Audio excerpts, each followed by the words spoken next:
I do think that riding is creative, very creative. You tend to find things that you usually won't see. Sometimes I gotta lift my helmet up at a light and just take it all in.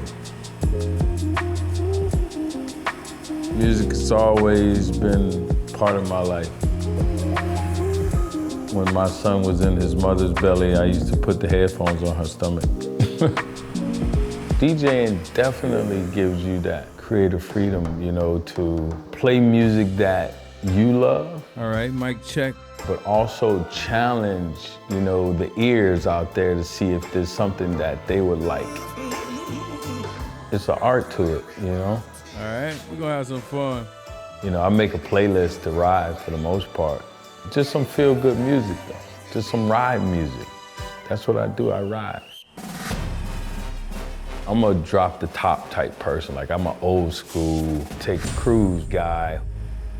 And when I got to Can-Am, just the handle, the control, the stability, like, this is it.